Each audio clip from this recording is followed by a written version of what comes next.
Your Klaviyo setup right now is probably not really dialed in and you're losing thousands and thousands of dollars every single month. And the worst part, you don't even realize it. Because most brands, they think they're doing email right. But if you actually go into the account, audit it, you realize they are leaving thousands on the table. They think by setting up a few core flows, sending out a weekly newsletter, that's it, money comes in, right? But here's the reality. From all the different accounts that I've audited over the last 365 days, only 12% are set up properly. So the other 78% of accounts are leaving thousands and thousands of dollars on the table. And after auditing over 75 accounts in the last 365 days, I've seen a clear pattern of accounts that actually perform and the ones that are leaving way too much money on the table. The crazy part, the brands that are scaling are not just doing more, they're actually focusing on the right things instead of nonsense. Hey, my name is Lucas, founder of Ecommerce. In the last 4 years, I've generated over 30 million for our clients, and that's just email and SMS revenue. And I basically help them recover their lost sales through these channels. And in this video, I'm going to show you what's actually working right now when it comes to email marketing, not just in theory, but basically, as I said, based on the 75 last accounts that I audited. And here's exactly what we'll cover. First, we're going to go through the 4 core pillars that basically separates the 10% of Klaviyo accounts from the rest. I'm going to show you the 80-20 rule of email marketing. I'm going to show you the 20% of actions that result in 80% of money generated. I'm going to show you why A/B testing actually matters more than you think if you actually focus it on the right emails. And I'm going to show you the power of plain text emails and why they are outperforming everything you've seen so far. All of that is not just random hacks or theory, it's actually what's working inside of the accounts that we're currently managing. So let's get into this. So let's start right into this with the 4 pillars of high performing Klaviyo accounts. After analyzing 75 accounts, I found that all top performing brands, they nail these 4 pillars. So that's what you should focus as well. First of all, strategic lead generation. Second of all, rock solid deliverability. Third of all, revenue driving automations. And then fourth, engagement driven campaigns, right? And if you actually analyze your current efforts, probably maybe you're like most brands, which just focus on 1, 2, maybe 3 of these, but the accounts generating 30 to 50% of the revenue from emails, they master all 4. So let's break each and every single one down to its T. First of all, pillar 1, which is strategic lead generation. And that's basically the biggest difference between average accounts and top performers. It's not really how many emails they send to or how many emails they have in the list. It's who they are sending to. If you're just collecting random emails from discount hunters, you're setting yourself up for low conversions and high unsubscribe. Think about buying lead lists. Think about running lead gen ads. Think about these lucky flywheels. Think about giveaways on the pop-up form. You don't really have that high of a buying intent as someone that is actually passionate about the brand. And that's what we've also found in the data. One thing is crystal clear, list quality beats list size every single time. We literally have a client where maybe 300 to 400 people open the emails on regular, but it's still generating 300, 400, 500 every single email just because they are so heavily passionate about the brand. So you don't even need a huge list if you actually have diehard fans. The average Klaviyo account, when you take a look at the pop-up form, and you can maybe take a look at yours, they have around about a 1 to 2% conversion rate on the pop-up form, but the top 10%, they're seeing 3, 5, if not 10% conversion rate on their pop-up forms. High quality sign-up rates. That's basically what they're focusing on, which makes a huge difference, especially long term. So here's what they do differently. They first of all understand how to use pop-up forms. If you want to check a specific tutorial about how to structure these pop-up forms to make sure that you're also collecting 10% of your traffic into lead lists, then make sure to check out some of my other videos. But in general, they don't really just rely on one pop-up form as well.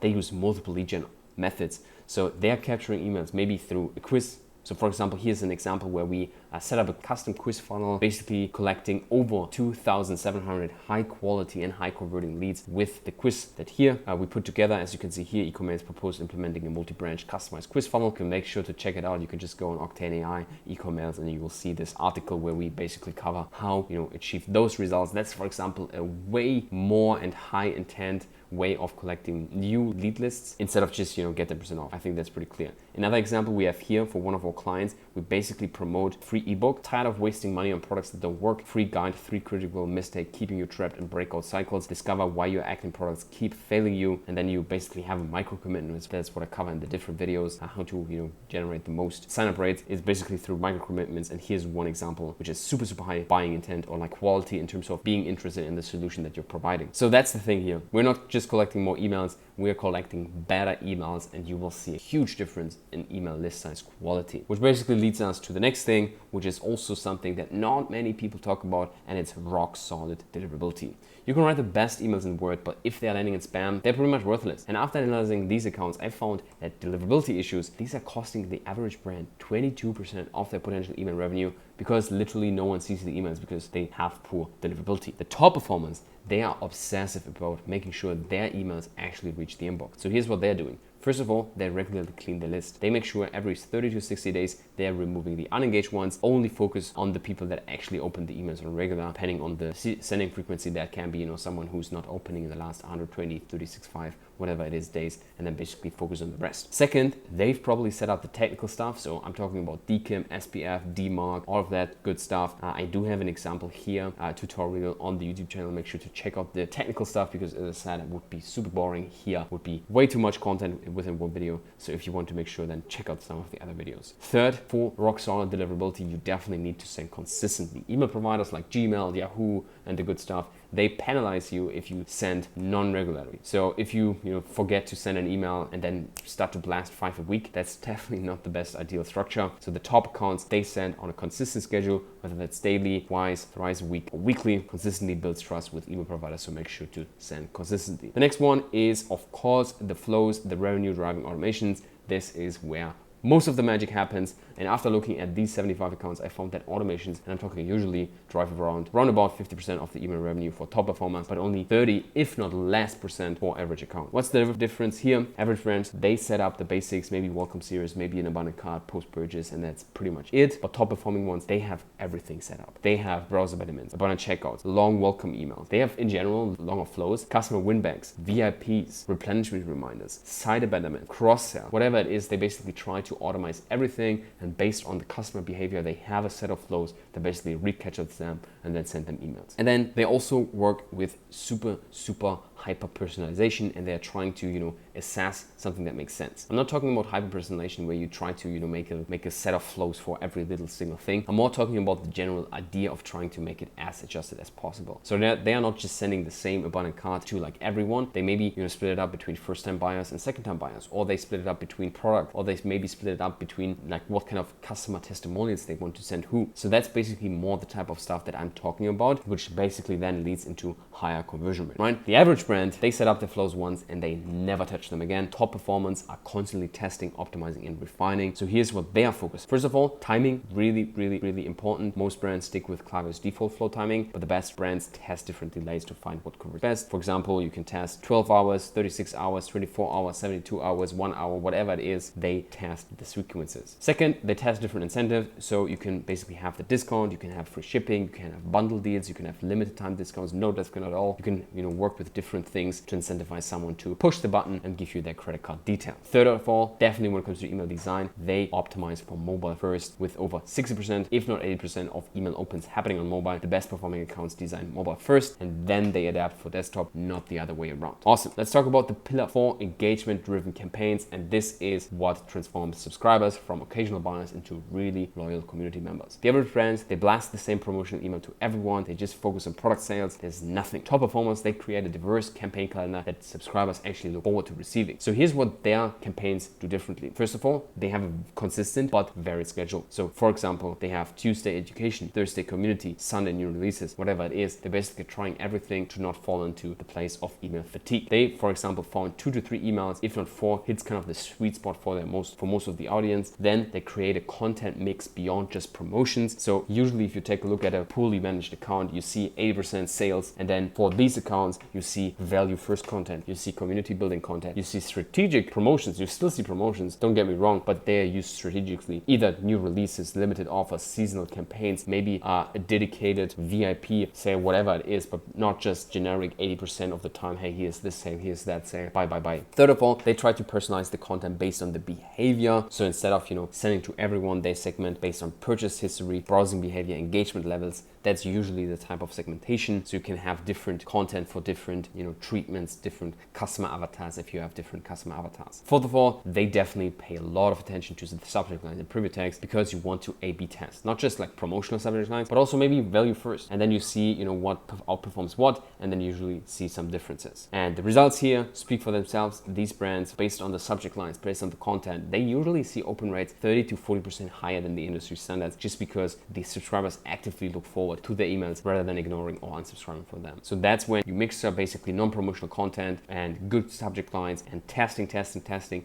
and then you basically have an approach where subscribers genuinely value your emails and want to look forward. With that being said, with the 4 pillars covering in depth, I want to go through the 80-20 rule at the same time, because there's a bunch of stuff for all these different pillars that you can focus on, but in the end, there's only like 20% of the stuff you're doing that drives 80% of the revenue. So now that we covered the 4 pillars, I want to share that with you because that will help you to save a bunch of time. 20% of your email marketing efforts will generate 80% of your results, and most brands, to be honest, whenever I audit accounts, they are spreading themselves way too thin. They try to perfect every single aspect that I just went through instead of focusing on what actually makes money. Yes, I shared a bunch of stuff, a bunch of ideas. However, make sure to stick to the 20%, and then you can still fine-tune things. Out of all the things you could be doing with your email marketing, designing beautiful campaigns, clever copy, complex automations, there's only like a small fraction of those activities that actually move the needle forward. And here's how to apply this to your Klaviyo account today. First of all, identify your highest impact activities. Usually they, as I said, fall into the four pillars. First of all, strategic lead generation. You want to get the right customers and the right subscribers, and not just more, but you want to get more of the right subscribers. So try to work with that framework. When it comes to deliverability, you want to make sure your emails actually reach the inbox. So understand how you can make that work through checking out some of my other videos. You want to focus on key automation flows, as I just went through, and then also the segmentation strategy and the content itself. You want to send the right emails to the right people. Then I would just ruthlessly prioritize these areas. Don't really lose any time with like small things within an email itself or like small little details. Instead of trying to perfect everything, focus on what actually makes money. As I said, optimizing your top performing flows, testing lead generation strategies, fixing your deliverability issues, and then redefining your content strategy overall. And then measure the impact of everything you do. Start tracking what you're currently testing, what you're adjusting, and then basically see how that's impacting the results for the next 30-day run, even if they're industry best practices. This approach has transformed results for every single client I've worked with personally, and that's the power of the 80-20 rule in email marketing. Just focus intensely on the few activities that actually drive most of your results. And with that being said, I want to go through something really, really important, which is A/B testing, but not in the way you actually think about it, because most brands, they are doing it wrong. A/B testing only works when you have, first of all, enough volume. So focus on getting enough volume, and then you actually want to focus on the emails that get enough volume and have high key driving forces behind them. So for most brands, that means you want to test efforts on just a few key emails, to be honest. Based on the data, you should only be running A/B tests if you basically get like around 2,000 opens per month, maybe 200 clicks per month, and then basically have a direct impact on the purchase. So let's dive into this. You should definitely test the subject lines, the email content, and then maybe the price points, the offers and incentives. And then you should basically test one thing at a time. And then if you take a look at what you're testing where, I would then focus on, first of all, the welcome series. So very important to test the pop-up form and the first welcome email. These are very high impact deliverables, because if you can change the way you collect your emails from like 5 to 7% long term, huge difference. And you can actually sometimes, if you do it right, you can actually save some margins if you frame the offer in a correct way for some brands. So focus on that. Then definitely button checkout, probably like all emails, but most importantly the first one, and then also the first one where you show the first offer, because those two will drive the most revenue, or the last one with the plain text email, but that's something else. So that's definitely very important. Then browser abandonment, same here like for the button checkout, and then the thank you sequence as a whole, just trying to replicate how someone feels after the purchase and help them basically cover all the different objections they have after the purchase. These 4 things would drive immense value to your email list, and then also result in extra revenue. You could do that through subject lines, through the content itself, through the format, so short or long form, or for example the offer and incentives. You can do percentage off, dollar amount, free shipping, percentage, bundle, straight discounts, whatever it is. Make sure to test one thing at a time, otherwise you won't know what actually made the difference. Only only move on to a new test once you actually have statistically significantly data, right? Then I want to talk about a real topic to my heart, which is plain text emails and why they are crushing it right now. So in my opinion, it's still one of the most underrated email types, and it's the plain text. One thing that I found through, going through all of these different accounts is that plain text emails, they outperform significantly design heavy emails and conversion rates. This happens because they don't look like a normal marketing email. They don't scream promotion. They don't feel like another ad in the inbox. Instead of that, they feel like they're coming from a real person. I covered that topic so many times on the YouTube channel, but when someone gets an email that looks like it came from an actual human without fancy layouts and tons of images, they are more likely to engage with it. I'm not saying, ditch all the design emails. We do them as well, but make sure to use the leverage of plain text email. So here's how to implement this. Make sure, first of all, your emails look like a personal message. Remove banners, everything. You can literally have a plain text email within Klaviyo. Just type it out. Then you definitely want to have a personal sender name. So instead of your brand name, you want to do Lucas from whatever to increase open rates. And then you can also start to play around with questions. We covered how important deliverability is, but you can actually ask questions and then encourage people to reply. And by doing that, you actually boost your deliverability, because Gmail and all the email providers, they once they see that someone is replying to the email, that's a really good sign for them. Basically everything I wanted to cover in the last 75 Klaviyo accounts and what actually works in 2025. Make sure to A/B test the right emails, focus on what really matters, and then make sure to hammer your list with plain text emails.